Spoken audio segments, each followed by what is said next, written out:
Yes, reka twongere tubahe ikaze bakunzi ba Kigali Real News. Ni updates, ni munyemerere tuze turebe hamwe uko situation ihagaze nyuma yuko n'ubundi mu basezerano mu Busuwisi byavugwaga yuko n'ubundi leta ya Kinshasa ishaka umujyi wa Goma ndetse n'agace Kabaya, biravuga yuko hagabwa ibitero karundura simusiga tayari bikaba byamaze kugana muri biriya bice, ariko bikaba bikomeje kuba ikibazo gikomeye cyane. Ni mu gihe kandi no muri Sud Kivu ibintu bikomeje kuba bombardement. Ni mu gihe kandi ibintu byose byamaze guhindura isura maginga ya Evariste Ndayishimiye akaba yiyemereye yuko ibyabagabweho muri Kabas, aho abenshi bavuga ko ari inkongi y'umuriro, yamaze gutangaza ko muri no Kabas nta muriro w'amashanyarazi ujya uba muri ububiko bw'ibi bombe. Ni munyemerere rero tuze tureba akantu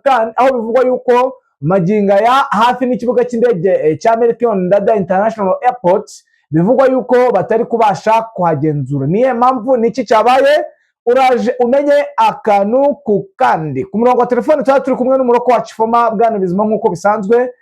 Mbere yuko dukomeza rero tubonaho kubashimira, tubifuriza kugubwa neza, ndetse namwe bakunzi ba Kigali News muje mushya ni mukande subscribe, bityo namwe mwinjire mu muryango mugari udahema kumva amakuru cukumbuye kandi yizewe. Muri kumva kandi tuyo komezanya Damien Mugisha. Ku murongo wa telefone turi kumwe na Bwana Bizima. Bwana Bizima, wiriwe neza? Mwiriwe neza. Umugoroba mwiza Bwana Bizima.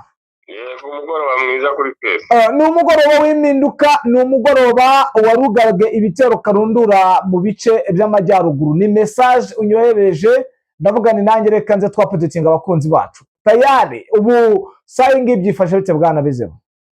Ni igitero cyaburijwemo ku masaha y'saa 5 n'igice z'uyu munsi. Ni igitero cyari kigabwe na FARDC kuri drone zayo zari ziturutse mu bice bya Tsangani, ndetse ubona ko ari amakuru bari basa naho bamaranye igihe, kuko iki cyerekezo bagabyemo iki gitero ni ku modoka za M23 zari zitwaye ibirwanisho, ndetse harimo n'irimo abasirikare muri iki gice cy'amajyaruguru ya Nyabyondo werekeza Rubaya. Urumva ko zakomezaga muri Masisi, iyo operasiyo ziri kubera usa n'usatira muri ntara ya Topo.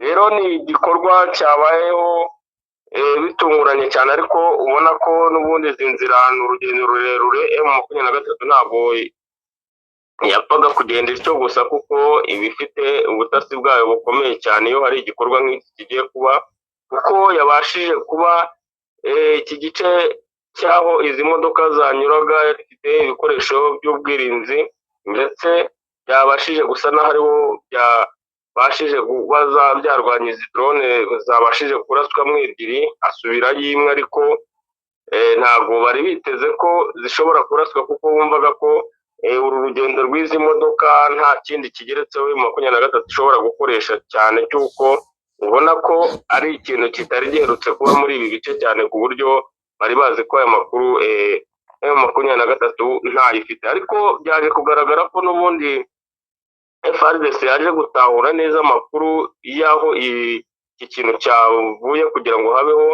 iki gisa n'akagambane, kuba bari bazi ko iyi operasiyo yabashije gusa naho yateguwe ku ruhande rwa FARDC. Yaje kuboneka ko harimo koloneli umwe wa FARDC watawe muri yombi, ndetse n'abasirikare batatu bagiye bakurikirana telefone zabo, basanga baragiye bagirana ibiganiro n'umutwe n'igice kiyobowe na Colonel Jimmy muri kino gice cya Masisi, ndetse aho ariho hagiye hasa n'ahaturuka sinyale zagiye zituma habaho gukurura amakuru y'ibiri gutegurirwa muri kiriya cyerekezo cyahagurukiye muri izi drone. Iki ni igikorwa rero cyari kuba kibabaje cyane iyo kiza kugera ku ntego, ariko M23 ubona ko idasinziriye kuri buri kamwe kose, isigaye ikorana ubushishozi cyane muri operasiyo zayo zose n'ibikorwa byayo by'agaciro.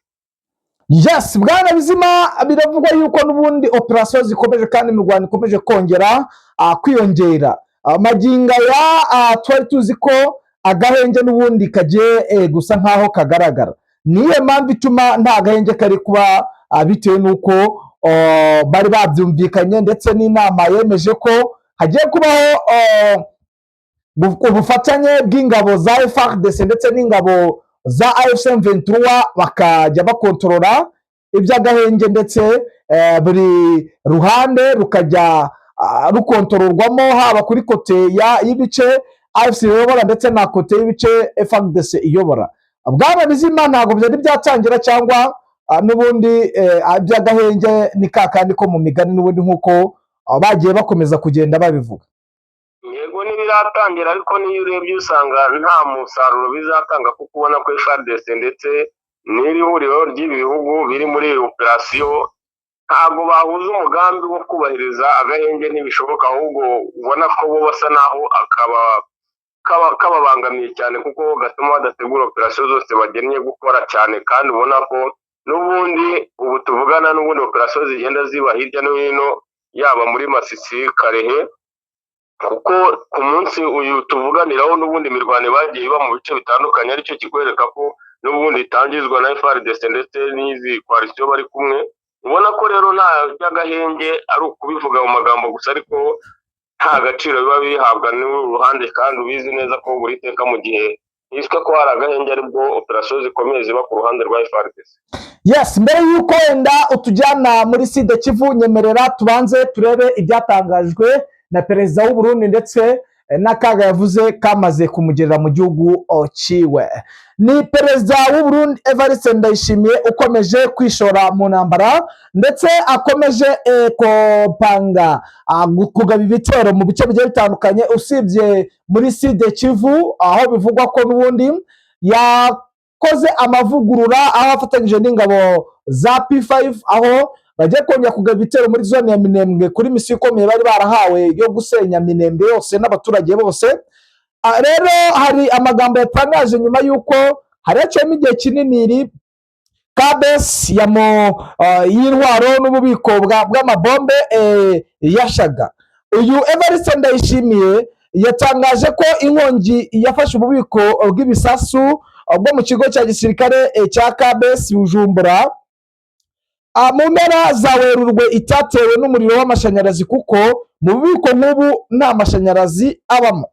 Nubwo ibi abivuze, ariko biravugwa yuko n'ubundi ibintu bikomeje kuba ibindi. Impamvu rero ngo ni iyihe? Biravugwa yuko n'ubundi bikomeje kuba ikibazo bitewe n'uko magingo ya hafi neza na Bujumbura, intara yose ya Bujumbura, bavuga yuko leta y'u Burundi itagifitemo ubugenzuzi. Ibi bikaba bivugwa ko AFC ishobora kuba rero yarafashe ubugenzuzi, ni ibivugwa amagingo rero, akaba ari nayo mpamvu bishobora kuza kuba ikibazo cyane, noneho bakaza kugaba ibitero byeruye muri Plaine de Ruzizi nk'uko bagiye babitegura, ariko bakabona ko byaba ari nk'ubushotoranyi. Ibi rero bakomeje gushyiraho ibi bibazo ni ukugira ngo barebe uburyo ki basa nk'aho bitwaza ko AFC M23 yabinjiriye bakaba bagaba ibitero. Ngayo nguko rero n'ubundi nuko situation ihagaze. Ni mu gihe kandi muri mu Minembwe Colonel Kamasa yamaze kugera muri MRDP twirwaneho, aho ubu tuvugana ari muri centre ya Minembwe, aho yarari kuri kote y'abaturage, aho yararimo abaganiriza ababwira ko nta kibazo afite na kimwe, ari ukugarura amahoro muri ibi bice bya Haut Plateau de Vasetande Assemblée de la Légion. Akaba ari ibyatangajwe n'uyu Colonel Kamasa. Bwana Bizima rero sinzi situation uko ihagaze saa iyi ngiyi muri uyu mugoroba byifashe bite? Kaduse n'abinjira muri Plaine de Rusizi ho hari amakuru akomeje kugaragara ko ubona ko Burundi hari umugambi umeze nk'ubushotoranyi, bakomeje gusa naho basatiriza M23, kuko muri Plaine abashije kugaragara imirambo 6 y'abasirikare b'u Burundi, kandi ni mu gice kigenzurwa na M23, ariko iyi akaba ari agace kadaherukamo kuberamo imirwano.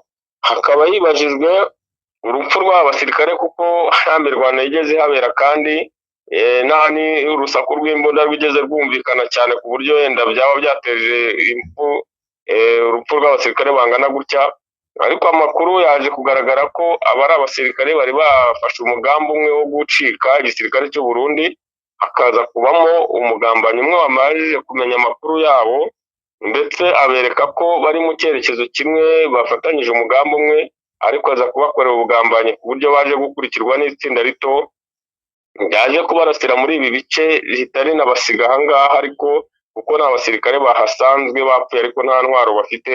Ubona ko rero M23 ubwayo yafashe umwanzuro wo bisa naho ibimenyesha uruhande rw'ingabo z'u Burundi kugira ngo baze gutwara imirambo yabo, ariko banze kuza kuyitwara nyine nta n'icyo babashije gusa naho basubiza kuri ibi.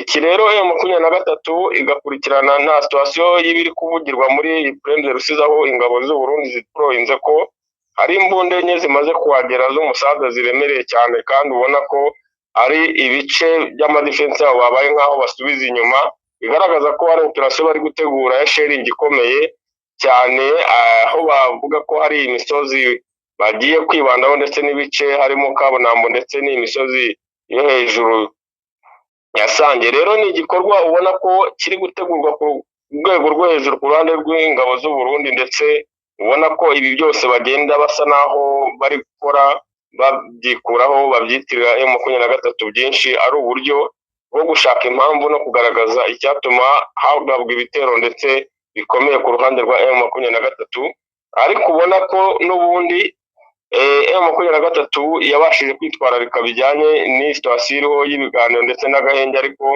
yiteguye ko kuraswaho ibisasu ibyo ari byo byose cyangwa uwabagabaho ibitero, biteguye gusa naho bahangana nabo, kandi ubona ko byanze bikunze icyatari kiri butwara igihe kinini bijyanye n'imyiteguro iri kugaragara ku ngabo z'u Burundi muri iki gice cya Uvira.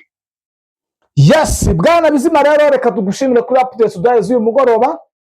Yego, murakoze. Namwe bakunzi ba Kigali News, reka tubashimire twifuriza amahoro y'Imana, twihanganisha bikomeye bari muri zone y'intambara n'abarwayi n'abatameze neza muri rusange. Ciao, Imana ikomeze ibane namwe.